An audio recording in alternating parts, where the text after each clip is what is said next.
ஆமென். பிரியமான கர்த்தருடைய பிள்ளைகளே, ஒன்றை நன்றாய் புரிந்து கொள்ளுங்கள். நீங்கள் நடக்கிற பாதை கடினமான பாதை, அந்த பாதை இந்த பாதை என்று நீங்களும் சொல்லுகிறீர்கள், உங்களை பார்க்கிறவங்களும் சொல்றாங்க. ஆனா ஒரு சத்தியம் என்ன தெரியுமா? இதே பாதையில வேற யார் நடந்தாலும் அவங்க கதை முடிஞ்சிருக்கும். ஆனால் இன்றும் உங்கள் தீபம் அணையாமல் காக்கிறார் என்றால் கர்த்தர் கொடுக்கிற பிராமிஸ் தான். ஆமென். நீ பயப்படாதே, உன்னை நான் மீட்டுக் கொண்டேன். மீட்கப்பட்டவன் வாழ்க்கையிலே போராட்டங்கள் வரும். ஆனால் அதற்குள்ளே சிக்கி அழிய கர்த்தர் விடமாட்டார். அதை கடந்து முன் செல்லும்படிக்கு கர்த்தர் அனுகிரகம் செய்வார். அப்படி என்றால் தண்ணீர் அல்லவா உன் வாழ்க்கையில் என்று உலகம் சொல்லும் போது நீங்கள் சொல்லுங்கள், நான் தண்ணீரை கடப்பேன். அக்கினி அல்லவா உன் வாழ்க்கை என்று உலகம் சொல்லும் போது நீங்கள் சொல்லுங்கள், நான் அக்கினியை கடப்பேன். ஹல்லேலூயா. அக்கினியில் நடந்து வந்தோம், வெந்து போக வில்லையப்பா. தண்ணீரை கடந்து வந்தோம், மூழ்கி போகவில்லையப்பா. உங்க கிருபை எங்களை விட்டு இமை பொழுதும் விலகலப்பா. நல்ல கரங்களை சட்டி ஹல்லேலூயா. அக்கினியில் நடந்து வந்தோம், ஆனால் சேதம் ஒன்றும் இல்லை அப்பா. தண்ணீரை கடந்து வந்தோம், நாங்க மூழ்கி போகவில்லை அப்பா. உங்க கிருபை எங்களை விட்டு இமை பொழுதும் விலகலப்பா.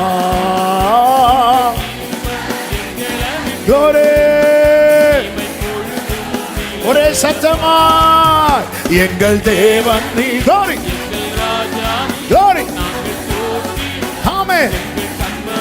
Jesus. Rabba mama.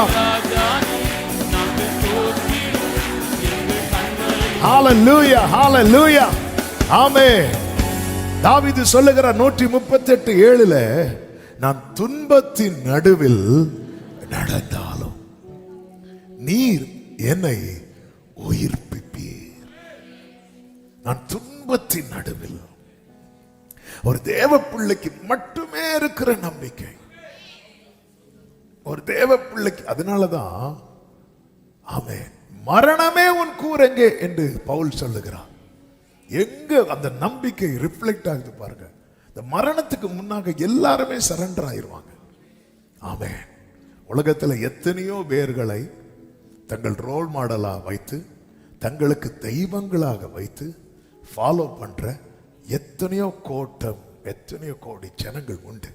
ஆனா அவங்க யார் யாரெல்லாம் ரோல் மாடலா அல்லது தெய்வங்களா முன்வைத்து ஃபாலோ பண்றாங்களோ அவங்க அத்தனை பேரும் அதுல பாதி இல்லை, மீதி அனைத்துமே நீங்க பாத்தீங்கன்னா மரணத்துக்கு முன்பதாக தோற்று போனார்கள். ஒரே ஒருத்தர் தான் சொல்றாரு, நான் போயிட்டு 3 நாள்ல வரேன். ஆமென். நான் சொல்றது எத்தனை பேருக்கு புரியுது? ஒரு 3 daysல வரேன். ஆமென். ஹல்லேலூயா. நம்ம வீட்டுக்கு போயிட்டு வர்றதுக்கு 4 நாள் ஆகுது. ஆமென். கவலைப்படாதீங்க, நான் போயிட்டு வரேன்னா 3 days கன்வென்ஷன். எங்க? அந்த பாதாளத்துல 3 days கன்வென்ஷன். ஆண்டவர் நாங்களும் வரோம். ஆண்டவர் நீர் எங்க போனாலும் நான் வரேன். போ, அதில் இல்லைப்பா, ஒன்றும் தெரியாது, எங்க போறேன்னு தெரியாது. 3 days கன்வென்ஷன். அவர் அங்கே கன்வென்ஷன் தான் போயிட்டு வராரு. ஏற்கனவே அடைக்கப்பட்டிருக்கிறாங்கல்ல, ஆபிரகாம் உட்பட அத்தனை பேருக்கும் ப்ரீச் பண்றார், ப்ரொக்ளைம் பண்றார். ஆபிரகாமே ஜெயிச்சுட்டேன், கமான் வா, பரதீசுக்கு வா. ஈசாக்கே நான் ஜெயிச்சுட்டேன், யாக்கோபே நான் ஜெயிச்சுட்டேன், தாவீதே நான் ஜெயிச்சுட்டேன். தாவீது நீ பாடுனல்ல, தாவீதே உம்முடைய பரிசுத்தவானை அழிவை காண ஒட்டிருந்து வா, நீ பாடுனதை உன் வாழ்க்கையாக்கிட்டேன் வா. ஜெயிச்சுட்டார் 3 நாள். ஆமென். அல்லேலூயா. கல்லறைக்குள்ள அடைத்து வைத்தார். அப்படிப்பட்ட தேவன், அவரை ஃபாலோ பண்றவன் சொல்றான், நான் துன்பத்தின் நடுவில். இந்த பகல் வேளையில உங்க சிச்சுவேஷன் ஆல்மோஸ்ட் இப்படிதான் இருக்கிறது. ஆனா சொல்ல முடியுமா, தீயையும் தண்ணீரையும் கடந்து வந்தோம், செழிப்பான இடத்தில் அந்த டோர் கர்த்தர் எனக்காக ஓபன் பண்ணுகிறார். கர்த்தர் எனக்காக ஓபன் பண்ணுகிறார். செங்கடலை நீர் பிளந்தே செவ்வையான பாதை தந்தீர். எரிகோவின் கோட்டைகளை யோசனை அந்த கோலியாத்தின் கோஷங்களை ஒரு நொடியில் வென்று விட்டீர். அந்த கோலியாத்தின் ஆமென். எல்லாரும் கைகளை தட்டி சத்தமாய் எங்கள் தேவன் நீர். ஆமென். நாங்கள் தோற்றிடும் எங்கள் கண்மலை glory. தேவன் நீர் எங்கள் ராஜானி நாங்கள் தோற்றிடும் ஆமென். இப்போதும் யாக்கோபே, இப்போதும் யாக்கோபே, இப்போதும் யாக்கோபே, உன்னை சிருஷ்டித்தவரும் இஸ்ரவேலே உன்னை உருவாக்கினவருமாகி பயப்படாத, எனக்கு தெரியும் எப்படி நடத்தணும். ஆமென். வேதம் சொல்லுகிறது சங்கீதம் 91:11-12 உன் வழிகளில் எல்லாம் உன்னை காக்கும்படி உனக்காக தம்முடைய தூதர்களுக்கு கட்டளையிடுவா. உன் பாதம் கல்லில் இடராதபடிக்கு அவர்கள் உன்னை தங்கள் கைகளில் ஏந்தி கொண்டு போவார்கள். இன்னைக்குள்ள செய்தியே இதுதான். கர்த்தர் தூதர்கள் அனுப்புவார், கர்த்தர் தூதர்கள் ஆ அது அக்கினியோ சமுத்திரமோ, கர்த்தர் தூதர்களை எத்தனை பேர் விசுவாசிக்கிறீங்க? ஆமென். யாக்கோபு வாழ்க்கையை வைத்து ஆமென் 3 காரியங்களை 3 இடத்துல கர்த்தர் தூதனை அனுப்பின காரியங்களை எல்லாம் தெரிந்த வேத பகுதியானாலும் இந்த நாளில் இந்த வார்த்தையை கர்த்தர் தீர்க்க தரிசனமாய் தந்து ஒரு வாரமா இந்த வார்த்தையை தான் உள்ள ஆண்டவர் ஆமென் தியானிக்க வச்சுட்டே இருந்தார். ஆமென். நான் நம்புகிறேன் இன்னைக்கு அநேக இருக்கு அந்த தொய்ந்து போன நம்பிக்கையெல்லாம் கர்த்தர் திரும்ப பற்றி எறிய வைக்க போகிறேன். ஆமென். ஹல்லேலூயா. இப்போதும் யாக்கோபே உன்னை சிருஷ்டித்தவரும். யாக்கோபின் வாழ்க்கையிலே அடைக்கப்பட்ட 3 வாசல்கள் உண்டு. 1 ஆதரவின் வாசல், 2 அனுகூல வாசல், 3 அடைக்கல வாசல். இந்த ஃபர்ஸ்ட் டே சொல்லிடுறேன். ஏன்னா இந்த பாயிண்ட் எழுதுறவங்களுக்கு சில டைம் ஒன்னோட நிற்கும் போது ரொம்ப சிரமமா இருக்கு. அதுக்கப்புறம் திருப்பி கேட்பாங்க, நமக்கு அது மைண்டில் நம்ம அடுத்தது நோக்கி பயணித்துட்டு இருப்போம். அதனால ஃபர்ஸ்டே சொல்கிறேன், ஏன்னா இது எப்படி போகி முடியுதுன்னு தெரியல. அதனால பாயிண்ட் எழுதிட்டீங்களா? எனக்கு கவனிங்க. யாக்கோபை குறித்து அந்த பிக்சர் நமக்கு தெரியும். அதனால நான் ரொம்ப டீட்டெயிலாக போகலை, இருந்தாலும் டச் பண்ணுறேன். 2 பிள்ளைங்க, ஈசாக்கு ரெபேக்காளுக்கு. வயிற்றில் இருக்கும்போதே கர்த்தர் யாக்கோபை குறித்து சொல்லிட்டார். ஆமென். ஈசாக்கு சொல்றார் வயசு காலத்தில் பிளஸ் பண்ணணும். ஏசாவு தான் மூத்த பையன், அதனால் அவனுக்கு தான் எல்லாம் கொடுக்கணும் அப்படின்னு இருக்கும்போது ரெபேக்காள் தாயார் வந்து சில தந்திரங்களினாலே யாக்கோபை உட்படுத்தி ஏசா மாதிரி தகப்பனுக்கு முன்பாக கொண்டு போய் நிறுத்தி ஆசீர்வாதத்தை, அதாவது வாக்குத்தத்தத்தை அவன் தலையின் மேலே வாங்க வைக்கிறாங்க. வாக்குத்தத்தம் என்பது அவனுக்கு ஏற்கனவே நிர்ணயிக்கப்பட்டது. ஒரு சத்தியத்தை நான் இங்கே சொல்லிவிட்டு செய்திக்குள்ளே போகிறேன். அதாவது எனக்குன்னு கர்த்தர் ஒன்று நிர்ணயித்தாருன்றதா நான் வந்து குறுக்கு வழியை பார்க்க வேண்டிய அவசியமே இல்லை. அதனால தான் பைபிள் சொல்லுகிறது அவருக்கு ஆலோசனைக்காரனாக இருந்தவன் யார் என்று. ஒரு நேரத்தில் ஆண்டவர் சொன்னாலும் நம்ம கொஞ்சம் ஆமே ஆண்டவருக்கு ஆலோசனைக்காரனாக இருந்தவன் யார்? ஆண்டவர் ஒரு பிளான் வச்சுட்டு இருக்கும்போது அதுல வேற ஏதாவது திட்டத்தை கொண்டு வந்தா வராத கோவலாம் ஆண்டவருக்கு வரும். எனக்கு பின்னாக போ சாத்தானே அப்படிம்பார். ஆமே. அதே போல யாக்கோபு வந்து அந்த ஆசீர்வாதத்தில் வாங்கிட்டான். எப்போ அந்த வாக்கு தத்தத்தை அவன் தலையின் மேல விழுகிறதோ அப்போ அவன் நினைக்காத ஒரு காரியம் நடக்கிறது. என்ன காரியம் அப்படின்னா, அவன் வீட்டு வாசல், அவனுடைய ஆதரவே அவனுடைய வீடு தான். அந்த வாசல் அவனுக்கு முன்பாக அடைபடுகிறது. அந்த தாயார் சொல்றாங்க 27வது அதிகாரத்தில், ஏசா உன்னை கொண்டு போட நினைத்து தன்னை தேற்றிக் கொள்ளுகிறான். 43ல், ஆகையால் என் மகனே நான் சொல்வதை கேட்டு எழுந்து புறப்பட்டு ஆரானில் இருக்கிற உன் சகோதரனாகிய லாபான் இடத்துக்கு ஓடிப்போ. உன் சகோதரனுடைய கோபம் தனி மட்டும் சில நாள் அங்கே இரு. அடுத்த வார்த்தை கவனிங்க.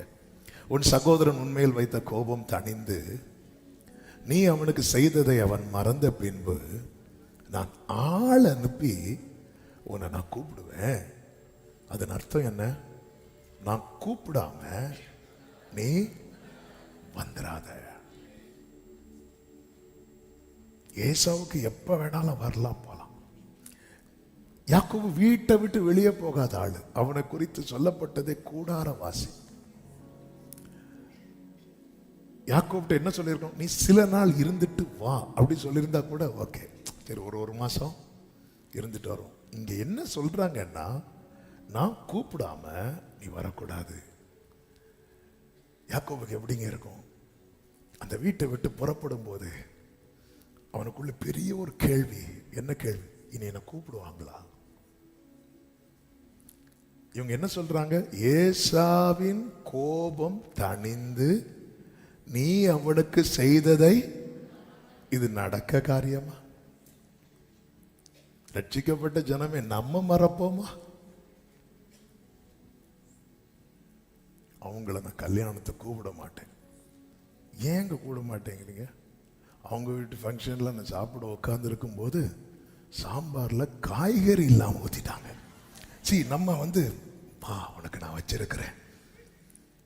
ஏசா அவன் ஏசாவையே வெறுத்தேன்னு சொல்றான். அவனே மாம்சிகம். அவன் பெற்றோர் என்ன வேதனைப்பட்டா என்ன என்று சொல்லி தனக்கு விருப்பமானது எல்லாம் செய்கிறவன். அப்படிப்பட்டவன் சில நாள்ல மறக்கிற காரியமா பண்ணி இருக்கிறார். யாக்கோபு மண்ணெல எப்படி இருக்கும்? அவன், நான் நினைக்கிறேன், அவங்க அம்மாவை கொஞ்ச நேரம் பார்த்துருப்பான். இனி எங்க அம்மாவை நான் பார்க்க போறேன்னா. அவன் வீட்டில் இருந்த கிச்சனை பார்த்துருப்பான். அவன் படுக்கிற பெட்ரூமை பார்த்துருப்பான். ஒவ்வொருனையும் பார்த்துருப்பான். ஏன்னா இனி கூப்பிடாம வர முடியாது. ஒரு பெரிய, அதாவது ஆதரவு என்ன இருந்தாலும் அப்பா எனக்கு ஆதரவா இருப்பாங்க கடைசி வரை. அம்மா எனக்கு கடைசி வரை ஆதரவா இருப்பாங்க. சகோதரன் எனக்கு கடைசி வரை ஆதரவா இருப்பார். இந்த வீடு இருக்கிறதே கடைசி வரை எனக்கு இந்த வீடு ஆதரவா இருக்கும். இப்படின்னு பார்த்துட்டு இருக்கும் போது அவனுக்கு முன்னாடி, அதாவது என்ன சொல்றாங்கன்னா, நீ இறங்க நான் கதவு பூட்டணும்.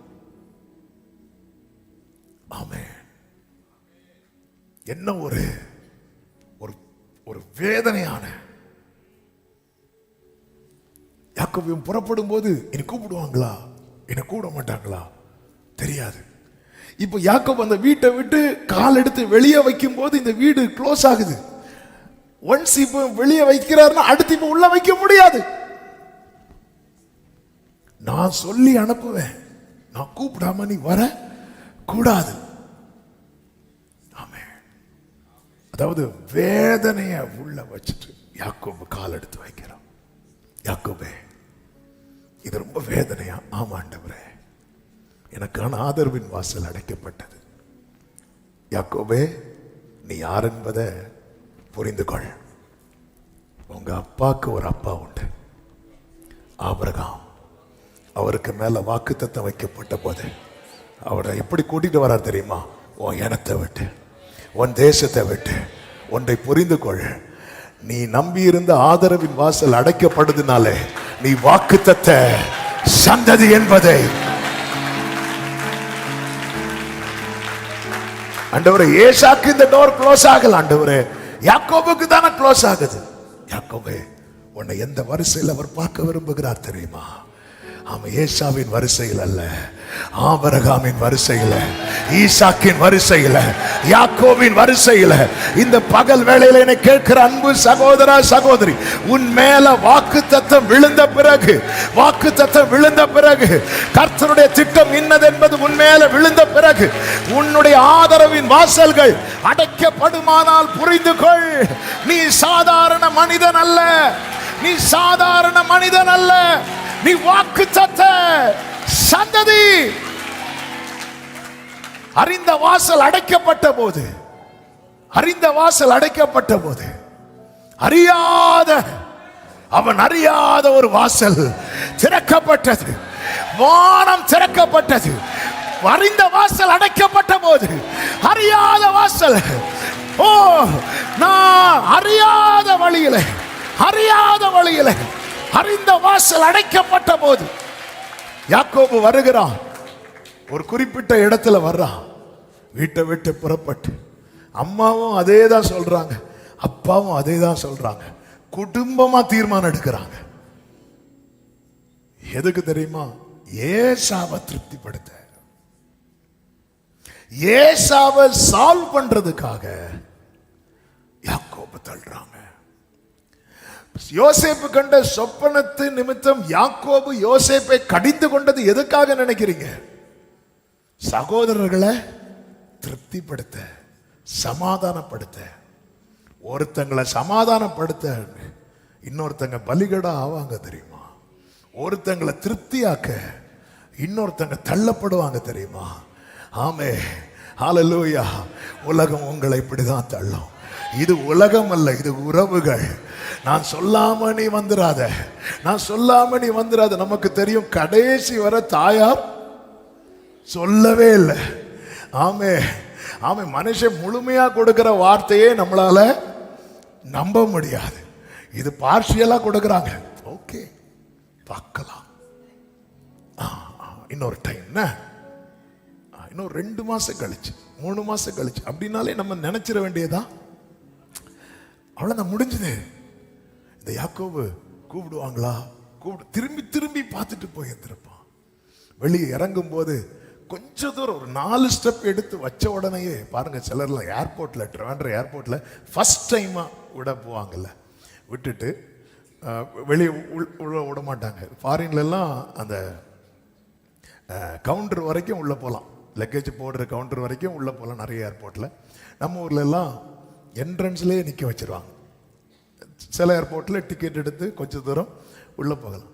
இவங்க என்ன பண்ணுவாங்க தெரியுமா? வெளியே இருந்து பாய் சொல்லி கண்ணீர் மல்க பாய் சொல்லிட்டு உள்ளே போய் லக்கேஜை போட்டுட்டு திரும்ப அந்த டோர் வெளியே டோர் கிட்ட வந்து திரும்பி ஒரு வாட்டி கை காட்டும். திரும்ப இந்த யாக்கோபு வீட்டை விட்டு இறங்கும் போது ஒரு வாட்டி கூட தாயார், அண்ணே யாக்கோபே என்னம்மா பார்த்துக்கோனடா சொல்லலை. ஏன்னா இப்போ அவங்களுடைய சேஃப் அவங்களுக்கு முக்கியம். நான் சொன்னதுக்கு அப்புறம் வா, இவன் வீட்டை விட்டு இறங்குறான். உனக்கு தெரியாது, மாமா வீட்டுக்கு போய் பழக்கம் கிடையாது, வெளியே 4 இடத்துக்கு போய் பழக்கம் கிடையாது. கையில் ஒரு கோலோட அவன் புறப்பட்டு போய், வேதம் சொல்லுகிறது அப்படியே சூரியன் வந்து அப்படியே மறையுது, அவன் கண்ணில் அப்படி இருள் அடிக்க ஆரம்பிக்குது. போகும் பாதை தெரியவில்லை. அப்படி பார்க்கும்போது ஒரு கல் எடுத்து வைக்கிறான். ஹல்லேலூயா. ஒரு கல் எடுத்து வைத்து அப்படியே படுக்கிறான். வியாகுலம் என் வீட்டை விட்டு காட்டிலோட பண்ணிடு. வியாகுலம் என் வீட்டை விட்டு காட்டிலோட பண்ணிடீனும். அங்கே ஒரு தூதன் என்னை சந்தித்து சூடாமப்பமும் ஜலமும் தந்து தேற்றுவான். சூடாமப்பமும் ஜலமும் தந்து தேற்றுவான். யாக்கோபு போய் கல்லை எடுத்து வைத்து அப்படியே படுத்திருக்கும் போதுதான் வேதம் சொல்லுகிறது, அங்கே ஆதியாகமம் 28:12 அங்கே ஒரு சொப்பனம் கண்டான். இதோ ஒரு ஏணி பூமியிலே வைக்கப்பட்டிருந்தது, அதன் நுனி வானத்தை எட்டி இருந்தது. அதிலே தேவதூத ஏறுகிறவர்களும் இறங்குகிறவர்களும் ஆயிருந்தார்கள். அதற்கு மேலாக கர்த்தர் நின்றார். அதற்கு மேலாக கர்த்தர் நின்றார். இப்போ என்ன பார்க்கிறான் அப்படின்னா, பரலோகம் வானம் ஓப்பனா இருக்கு, ஏணி வைக்கப்பட்டிருக்கிறது. யாக்கோபே யாக்கோபே, தேவதூதர்கள் இறங்குகிறவர்கள் ஏறுகிறவர்கள் என்றல்ல, ஏறுகிறவர்கள் அவங்க எங்க இருக்கிறாங்க? கீழே இருக்கிறாங்க. யாக்கோபுக்கு இது தெரியல, யாக்கோபுக்கு இது புரியல. வாக்குத்தத்தம் உடையவன் பயணிக்கிற பாதையில் தனியாக அல்ல, தனியாக அல்ல. நல்ல கவனமா கேளுங்க. அவனுடைய டிராவல் தூதர்கள் இருக்கிறாங்க. அவன் எங்க ரெஸ்ட் எடுக்கிறானோ அங்கிருந்த அந்த தூதர்கள் ஒரு ஷிஃப்ட் முடியுது, இன்னொரு ஷிஃப்ட்டுக்கு வராங்க. நான் சொல்றது எத்தனை பேருக்கு புரியுது? glory, ஒரு சீசன் முடியல, தூதர்களுடைய ஷிஃப்ட் முடியும். நைட் டியூட்டி பார்த்துட்டு ஒருத்தர் டியூட்டி பார்த்துட்டு வரும்போது அடுத்தவங்க ஹalleluya, உங்களை நீங்களே கிள்ளி பாருங்க. ஆண்டவரே, என்ன நீர் இவ்வளவு ஏன்னா அவர்கிட்ட எண்ணிறந்த தூதர்கள் உண்டு. எல்லாருக்கும் வேலை கொடுக்கணும். ஹalleluya, ஹalleluya. ஏணி வைக்கப்பட்டிருக்கிறது. அவன் சொப்பனம் பார்க்கிறான். ஆமே ஆண்டவர், எதுக்கு ஆண்டவர் என் கண்ணுக்கு முன்னாடி இருள் எல்லாம் மறையுது, உலகத்தின் வெளிச்சம் மறையுதுன்னா பரலோக வெளிச்சம் உனக்கு ஓபன் ஆகுது. ஆமென், ஆமென், ஆமென். சோ உன் கண்ணுக்கு முன்னாடி எந்த பாசிட்டிவ் சைனுமே இல்ல, எந்த பாசிட்டிவ் சைனுமே இல்ல. ஆனா ஹெவன்லி சைன் இருக்கிறது, பரலோக சைன் இருக்கிறது. ஆமென். தேவதூதர்கள் ஏறுகிறவர்கள் ஷிஃப்ட் முடிச்சு போறாங்க. யாருக்கு ஷிஃப்ட்? சிலருக்கு பாருங்க, கவர்மெண்ட் வந்து ப்ரொடெக்ஷன் கொடுப்பாங்க, பாதுகாப்பு கொடுப்பாங்க. இசட் பிரிவு, அதுக்கு அடுத்து உண்டா அவன் ஒய் பிரிவு, அப்படி கொடுப்பாங்க. அவங்க அந்த டியூட்டி பார்க்குறவங்க எப்போ ஷிஃப்ட் முடிச்சு போவாங்கன்னா, அடுத்து பார்க்குறவங்க வந்து அந்த பிளேஸில் நிற்கும் போது எங்க போறாங்க. இங்க தேவதூதர்கள் ஏறுறதுக்கு அங்கிருந்து இறங்க ரெடியா இருக்கிறாங்க. ஓ, ரெடியா இருக்கிறாங்க. இந்த இடத்துல உண்மையிலேயே நல்ல கவனமா கேளுங்க. இந்த இடத்துல கர்த்தர் வெளிப்பட்டது அற்புதம் செய்யறதுக்கு அல்ல, நீ அனாதை இல்லை என்று சொல்வதற்கு. glory, glory, glory. இந்த இடத்துல கர்த்தர் இறங்கினது, வெளிப்பட்டது அற்புதம் செய்யறதற்கல்ல. ஆமென், ஆமென், ஆமென். ஒரு உண்மையான செய்தியை சொல்றேன் கேளுங்க. ஒருத்தங்களுக்கு அற்புதம் நடக்கும் போது அவங்க படுற சந்தோஷத்தை விட யாரும் இல்லாத ஒருத்தரை பார்த்து நீ அனாதை இல்லடா நான் இருக்கிறடான்னு சொல்லும் போது அவனுக்கு இருக்கிற சந்தோஷம் அதுக்கு அளவே கிடையாது. ஹல்லேலூயா. என் அரணே, என் இயேசுவே, என் துணையே, என் இயேசுவே, என் அரணே,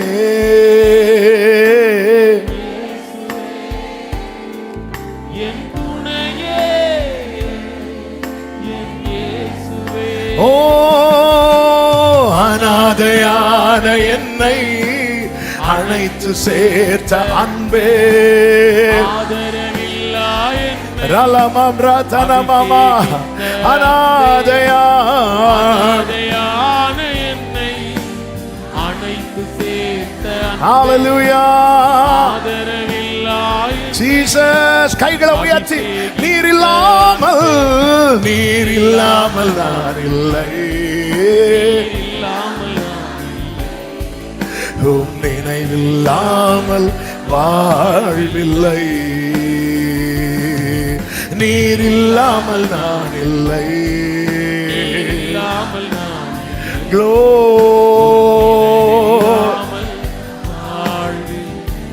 ஹalleluya. இந்த இடத்துல அநேக இடத்துல கர்த்தர் தம்மை வெளிப்படுத்துறது அற்புதம் செய்யறதுக்கு அல்ல. ஆமென். நீ அனாதை இல்லை என்று சொல்வது. ஹல்லேலூயா. யாரும் துணை இல்லை என்றோ, ஏகனாய் நானேன் என்றோ, யாரும் துணை இல்லை என்றோ, ஏகனாய் நானேன் என்றோ, என் மனதில் எண்ணிடேன் ஓர் நாளுமே, இயேசு என்னுடன் இல்லாமல் எங்கு போயினார். இயேசு என்னுடன் இல்லாமல் எங்கு போயினார். அவர் என் கூட இல்லாம எங்கதான் போயிட்டார்? எங்கேயும் போல. அதனால யாரும் துணை இல்லை என்றோ, ஏகனாய் நான் ஆனேன் என்றோ என் மனதில் நான் எண்ணவே மாட்டேன். யாக்கோபுக்கு தெரியாது, அவரை குறித்த எந்த அறிமுகமும் இல்லை. அவன் பார்த்தது அவங்க அப்பா, அவங்க தாத்தா வர்ஷிப் பண்ற ஆண்டவர். இவன் அவரை தேடக்கூடிய சிச்சுவேஷன் இன்னும் வரவே இல்லை. அதாவது சிச்சுவேஷன் வந்ததுக்கு அப்புறம் தான் தேடுவேன் இருக்கிற கூட்டம் தான் யாக்கோபு. நம்ம தான் வேற யாரு? ஹல்லேலூயா. நான் தேடணும்னா எனக்கு ஏதாவது ஒண்ணு இப்படி ஏதாவது அடைக்கணும். ஆமென். தேட வச்சார்ல, அவன் ஒரு சொப்பனம் கண்டான். அப்படி பார்க்கும்போது ஆமென், அவரும் அவரை சூழ தூதர்களும் இப்படி காட்டாம இவங்கிட்ட இருந்து ஒருத்தங்க ஒரு டீம் ஷிஃப்ட் முடிச்சுட்டு மேல போறாங்க. அங்கிருந்து அடுத்த ஷிஃப்ட்டுக்கு ஒரு கூட்டம் கீழே இறங்குது. பெரிய பெரிய விவிஐபியோட பிள்ளைங்க எல்லாம் ஸ்கூல்ல படிக்கும் போது ப்ரொடெக்ஷனுக்கு, பாதுகாப்புக்கு ஆட்கள் அனுப்புவாங்க. ஆமே, என் மகா படித்த ஸ்கூல்ல அந்த எல்கேஜியில் ஒரு அப்போ இருந்த கலெக்டருடைய மகா வந்து கூட கிளாஸ்மேட் படிக்கிறான். அப்போ வந்துங்க அந்த வெஹிக்கிள் தான் வந்து நிற்கும், ஃப்ரெண்டில் வந்து நிற்கும். பாதுகாப்புக்கு ஒருத்தங்க கூட இருப்பாங்க. ஏன்னா அது வந்து விஐபியோடைய பிள்ளை. கையில் ஒரு கோலை வச்சுட்டு போறான். திருடனுக்கு கூட இவன் வேண்டாம், திருடனுக்கு கூட வேண்டாம். ஒரு பெந்தேகோஸ்தே சகோதரி, நான் சொல்லியிருக்கிறேன் நினைக்கிறேன், அப்படியே நம்ம ஊரில் நடந்து போயிட்டு இருக்கிறாங்க. சர்ச்சில் முக்காடு போட மாட்டாங்க, ஆனால் வெளியே ஃபுல்லாக மூடிட்டு ஒருத்தன் பைக்கில் வரான். 2 பேர் வராங்க. டேய் மூடிட்டு போகிறான், ஏதோ இருக்குது. நேர போய் அந்த ஸ்காட் ஸ்கூல் இறக்க அது தாண்டி போகும்போது ஒருத்தன் அப்படியே கை போட்டான் பாருங்க. April fool. ஒண்ணுமே இல்லை. பார்த்தா அது பெந்தேகோஸ்தேலடி. போனவன் திருப்பி வந்து அந்த சிஸ்டரை குனிச்சு 2 குத்து கொடுத்து, அதான் ஒன்றும் இல்லை, அப்புறம் எனக்கு முடிட்டு போய் எங்களை ஏமாத்துற. அந்த அம்மா அடியை வாங்கிட்டு நம்ம சர்ச்சில் உள்ள ஒரு வைத்தியர்கிட்ட போய், ஐயா என்ன ஒருத்தன் அடிச்சுட்டான். எதுக்கு அடிச்சான்? ஒன்றும் இல்லாதவங்க திருடனுக்கு கூட வேண்டாம், ஆனா அவனுக்கு பாதுகாப்பு, அவனுக்கு பாதுகாப்பு. ஆமா, அவனுக்கு பாதுகாப்பு. இப்ப தெரியுதா? தண்ணீரை கடக்கும் போதும், அக்கனியில் நடக்கும் போதும் எத்தனை பேர் இந்த பகல் வேளையில சொல்லுவீங்க, நான் சாகாமல் பிழைத்திருந்து கர்த்தருடைய செய்கைகளை எந்த நேசு உன்னதத்தில் அன்புள்ளோனாய் வாழும் போது, எந்த நேசு உன்னதத்தில் அன்புள்ளோனாய் வாழும் போது, ஏழையேன் கலங்குகின்றேன் பூவில், ஆதால் என்றும் அவர் கிருபை மட்டும். அப்போ உலகத்துல அனுகூலமான, அதாவது ஆதரவின் வாசல் அடைக்கப்பட்டது. பரலோகத்துல அது திறக்கப்பட்டிருக்கு. உடனே யாக்கோபு என்ன பண்றான் பாருங்க. தலைக்கு கீழே படுக்கும்படி வைத்த கல்லை எடுத்து தூணாய் நிறுத்தி அதுல எண்ணெய் வார்த்து, யாக்கோவே உன் கீழே என்ன இருக்கு? கல்லு. உன் மேல என்ன இருக்கு? நீங்க இருக்கிறீங்க. உன் கீழே இருக்கிற கல்லை உன்னால எடுத்து நிறுத்தி தூணாக்கி அதுக்கு மேல உன் கையில இருக்கிற எண்ணெயை வார்க்க முடியும்னா, என் கீழே இருக்கிற ஒன்ன எடுத்து நிறுத்தி, ஆமென், உன் கையில இருந்தத உன்னால எடுத்து நிறுத்தின கல்லுக்கு நீ வார்க்கிறேனா? என்னால குழியிலிருந்து எடுக்கப்பட்ட, பாதாளத்திலிருந்து மீட்கப்பட்ட, அக்கினியிலிருந்து தப்புவிக்கப்பட்ட உன் தலையின் மேல என் கையில் இருக்கிற ஆசீர்வாதம், என் கையில் இருக்கிற எண்ணெய், என் கையில் இருக்கிற கிருபையை நான் வார்க்காமல் போவேனோ? இஸ்ரவேலை ஆசீர்வதிப்பது கர்த்தருக்கு பிரியம். ஆமென் சொல்லுங்க பார்க்கலாம். ஆமென் சொல்லுங்க பார்க்கலாம். அதற்கு மேலாக ஆமென். அல்லேலூயா. யாக்கோபே, பயங்கர தந்திரம்லாம் பண்ணி சிஷ்டபுத்திரமாக உன்கிட்ட இருக்கு, பிள்ளைங்கிற அதிகாரம் உன்கிட்ட இருக்கு, வாக்கு தத்துவம் உன்கிட்ட இருக்கு. இப்போ சொல்லு, இப்போ உன்கிட்ட என்ன இருக்கு? அப்படி கேட்டா சொல்றதுக்கு ஒண்ணு இல்லை, சொல்லுங்க. கரெக்டா அவருக்கு கீழே இருக்கிறேன். கரெக்டான இடத்துல என்னை கொண்டு வந்து வைத்திருக்கிறான். ஆமென். நீ சொல்லு, நீ சொல்லு. உன் ஐடென்டிட்டி என்னன்னு கேட்டா சொல்லுங்க. நான் அனாதை அல்ல, நான் அவருடைய பிள்ளை. எனக்கு குறித்திருக்கிறதை கர்த்தர் நிறைவேற்றுவார்.